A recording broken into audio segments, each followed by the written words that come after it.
इस वक्त सुबह के 10:30 बज रहे हैं और कर्नाटक की सीमा में ही मेरी साइकिल का जो राइट ब्रेक है वो टूट चुका है, यानी उसका तार और सब टूट चुका है और मैं 10 किलोमीटर से मैकेनिक ढूंढ रहा हूँ। फाइनली मुझे ये तमिलनाडु की सीमा में हीरो साइकिल का एक स्टोर मिला है, जहाँ पे अभी भी मैं उनके मैकेनिक का वेट कर रहा हूँ, क्योंकि मालिक साहब अभी आए हैं 10 बजे के बाद। मैकेनिक देखो कितने बजे आते हैं।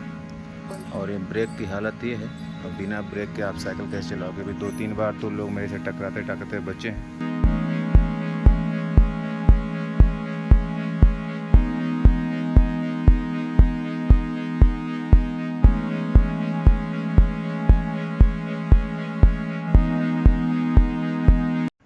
Good morning. सुबह के 5:45 बज रहे हैं और बेंगलोर के अपने इस हॉस्टल से अब मैं बाहर निकल रहा हूँ। चांद मामा भी अब छुपने को तैयार है। कोयल की आवाज़ सुनने को मिल रही है। सब लोग अपने अपने कामों में व्यस्त हैं। और ये है उस हॉस्टल का नज़ारा। ये छत है, ये एंट्री गेट है। मेरा बैग वैग सब रेडी है। चलिए भगवान का नाम लेते हैं और आगे बढ़ते हैं। जय हिंद दोस्तों, कैसे हो आप सभी लोग? सुबह के 6:45 बज रहे हैं और इस समय मैं बेंगलोर सिटी के NH44 के ओवरब्रिज पे खड़ा हूँ और तमिलनाडु के सेलम की तरफ जा रहा हूँ, जिसकी दूरी अप्रॉक्स 195 किलोमीटर है। यहाँ की लाइफ स्टाइल देख लो आप। सुबह के 6:45 बज रहे हैं और रॉकेट की तरह लोग भागे जा रहे हैं और मैं जल्दी से जल्दी इस सुपर फास्ट लाइफ स्टाइल वाले शहर से बाहर निकलना चाहता हूँ। चलिए भगवान का नाम लेते हैं और अपनी यात्रा शुरू करते हैं। कुछ 30 से 40 किलोमीटर चलने के बाद मैं कर्नाटक की सीमा पार करके तमिलनाडु में प्रवेश करूँगा और आज देखते हैं कि हम सेलम पहुँच पाते हैं या नहीं। डिपेंड करता है कि रोड कैसे है। अभी तक तो ऊपर नीचे वाला ही रोड है। अगर फ्लैट रोड मिल गया तो मैं पहुँचूँगा, अदरवाइज़ देखते हैं। चलिए, जय हिंद जय भारत। तो ये है NH44 का ओवरब्रिज जिस पे मैं खड़ा हूँ और 6:45 बजे की आप ट्रैफिक देख लीजिए, स्पीड देख लीजिए। और ये है बेंगलोर सिटी का व्यू पीछे से, और ये मेट्रो जा रही है हमारी बेंगलोर की। और अभी सूर्यदेव तो बाहर निकले थे, फिर से छिप गए। तो चलिए जल्दी से इस ओवरब्रिज क्रॉस करके बाहर निकलते हैं। फिलहाल मैं NH44 के थ्रू अब मैं बेंगलोर से बाहर निकल रहा हूँ और भगवान सूर्य के दर्शन हो गए, इनको प्रणाम करता हूँ। और ये है भैया बेंगलोर सिटी और उसकी लाइफ स्टाइल देख लो। 7 बजे ही ऐसे लगता है कि पूरी दुनिया कहाँ भागी जा रही है। जल्द से जल्द इस सुपर फास्ट स्पीड वाले शहर से बाहर निकल के मुझे थोड़े खुले आसमान के नीचे जाना है। ऐसी जगह जहाँ पे थोड़ा गाड़ियों का शोर कम हो और मेरी पसंद के रास्ते चाहिए। मेरा तो गुजारा नहीं है भाई ऐसे रास्तों पे।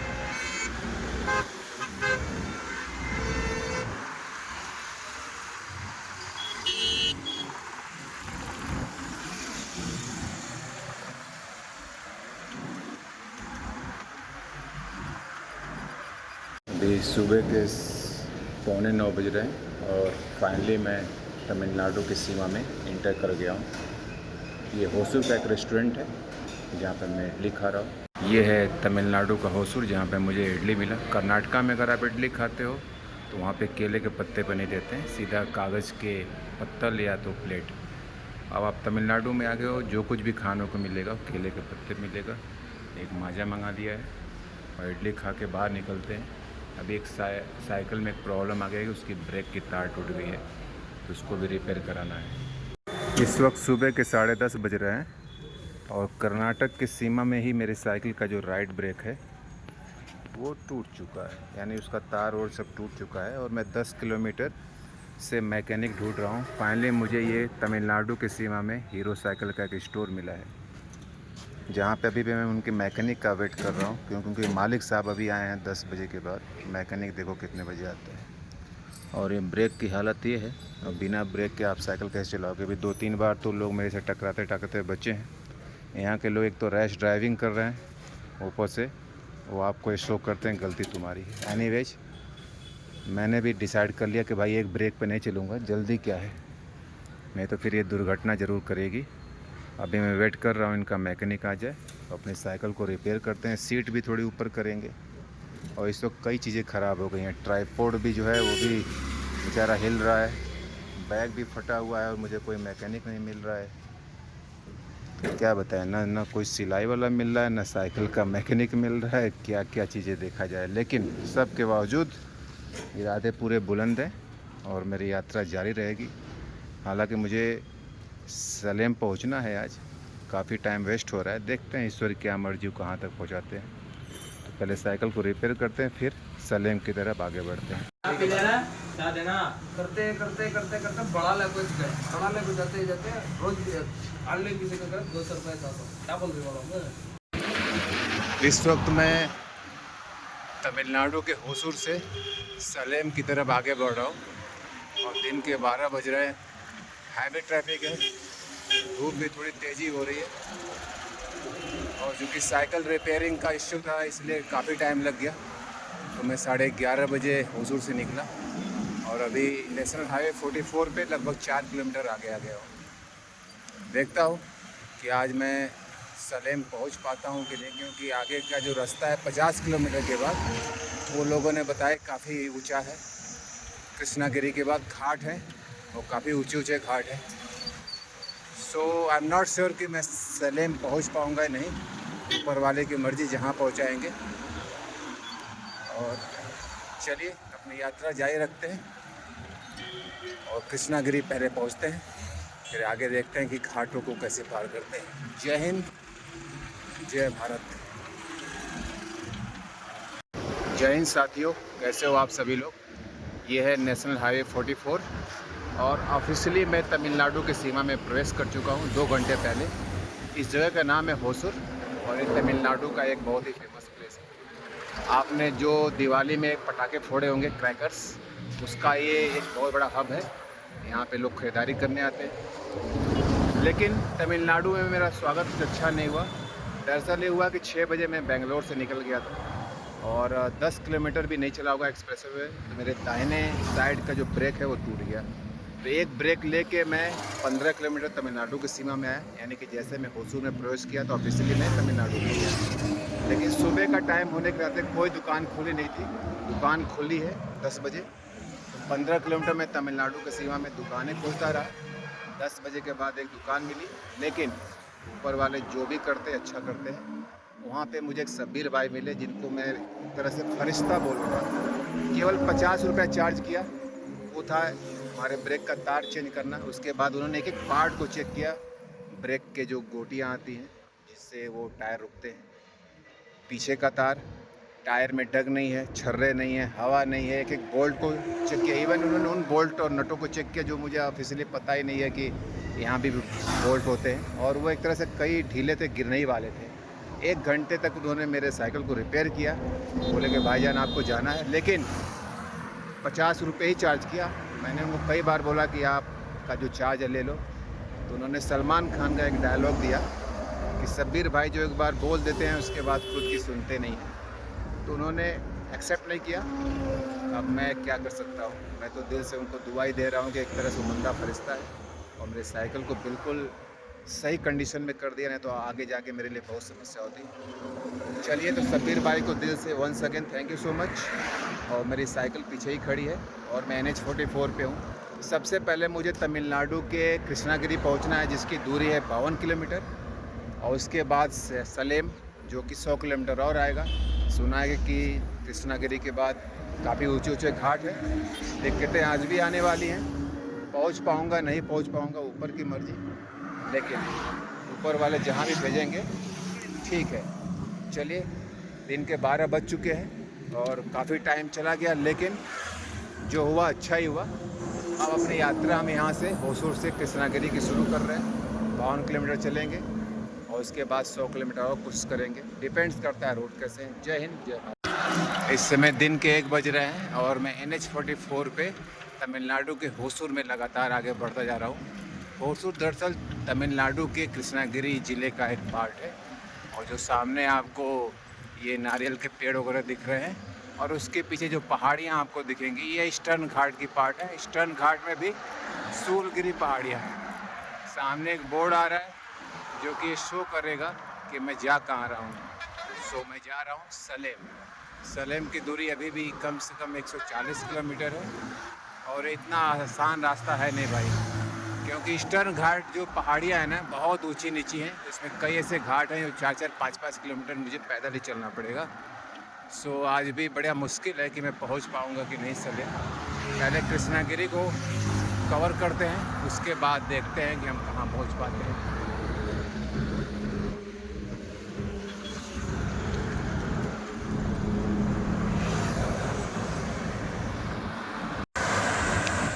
तो जैसा कि मैं आपको बता रहा था कि जो सामने की पहाड़ी श्रृंखला है वो दरअसल तमिलनाडु में सबसे लंबी बाउंड्री बनाने वाली ईस्टर्न घाट है। और ईस्टर्न घाट की भी ये सूलगिरी पहाड़ियाँ हैं, उसी के नाम पे यहाँ पे एक जगह का नाम भी है सूलगिरी। और ये जो आप बड़े बड़े ट्रेनें देख रहे हैं ये एयर टरबाइन है। मैंने आपको 2 एपिसोड पहले भी दिखाया था कि ये हवाओं से चलते हैं और बिजली बनाती है, उसी का एक पार्ट है। और ये जो नीचे जो है काफ़ी तीव्र ढलान है, तो मैं कैमरा बंद कर रहा हूँ और ईस्टर्न घाट की सूलगिरी पहाड़ियों को सलाम करते हुए अब अपनी यात्रा आगे बढ़ाते हैं। 30 किलोमीटर और कृष्णागिरी है। कृष्णागिरी पहुँचने के बाद कठिन चढ़ाई शुरू हो जाएगी।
Welcome back to my YouTube channel guys.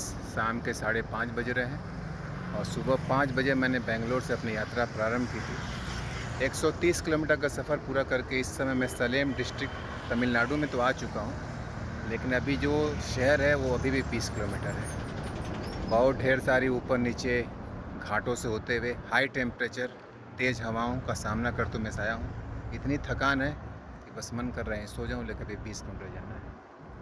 Bharat में कुछ 806 ज़िले हैं, 28 स्टेट और 8 यूनियन टेरिटरीज़ को मिला के, जिसमें से सलेम इसलिए इम्पोर्टेंट है कि भारत का जो सबसे पहला ज़िला बना वो है ये सलेम, जो कि मैं पहुंच के अगर संभव होगा, शाम नहीं हुई होगी रात में, तो मैं आपको दिखाऊंगा, अदरवाइज नेक्स्ट डे। ये अपने आम की खेती के लिए वर्ल्ड वाइड फेमस है और कॉटन के लिए भी। तो चलिए अपने असली मुकाम सलेम की तरफ आगे बढ़ते हैं, लगभग 20 किलोमीटर, और जल्द से जल्द पहुंचने की कोशिश करते हैं। Finally I landed in Tamil Nadu और welcome yours in the Tamil Nadu Salem. जय हिंद, जय भारत।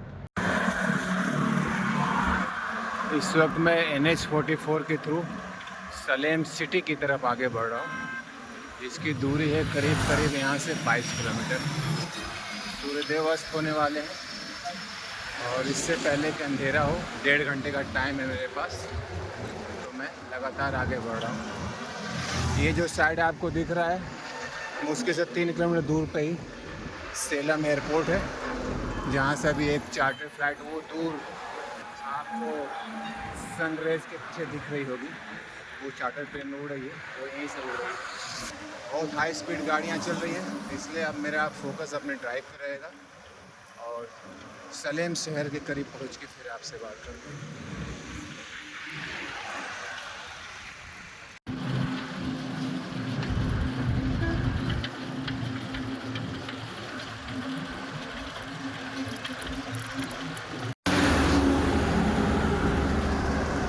कन्याकुमारी की दूरी अब यहाँ से लगभग 450 किलोमीटर रह गई है, जिसमें से मदुरई है 250 किलोमीटर और जो सेलम है हमारा वो 12 किलोमीटर रह गया है। ये है नारियल का पेड़ और सारे केले की खेती हो रही है। आगे भी बहुत कुछ देखने को मिलेगा अगर हम टाइम से पहुंच जाते हैं, अदरवाइज कल देखेंगे। इस वक्त शाम के 6 बज गए हैं और सलेम से मैं कुछ 10 किलोमीटर दूर हूँ। ये है नेशनल हाईवे 44, जहाँ हैवी ट्रैफिक के बीच से मैं भी गुजर रहा हूँ और सलेम की तरफ जा रहा हूँ। सलेम या सीलम एक ही बात है। सूर्योदय बस अस्त होने वाले हैं, खूबसूरत सा व्यू है इनका और मैं उम्मीद करता हूँ कि सेलम या सलेम में मेरे को रहने की कोई अच्छी व्यवस्था मिल जाए। तो बस सुबह से लगभग 14 घंटे का सफ़र होने वाला है और मैं फाइनली सेलम में पहुंच चुका हूं। बस मैं शहर के अंदर जा रहा हूं। बीच रास्ते में कई गवर्नमेंट कॉलेज, इंजीनियरिंग कॉलेज भी थे, हालांकि मैं उनको रिकॉर्ड तो नहीं कर पाया। और यहाँ पे ट्रैफिक काफ़ी फास्ट है, इसलिए मैं कैमरे को भी बंद कर रहा हूँ, वरना बड़ी दिक्कत हो जाएगी। एक हाथ से साइकिल चलाना और एक हाथ से रिकॉर्डिंग करना, ये बहुत डेंजरस है भाई, वो भी नेशनल हाईवे पे। इस वक्त मैं सेलम शहर से केवल 3 किलोमीटर की दूरी पे हूँ और ये भगवान हनुमान जी की मूर्ति लगी प्रवेश द्वार है। आगे पुलिस वाले हैं, कोई भी वीआईपी का मूवमेंट है, इसलिए मैं कैमरा बंद कर देता हूँ।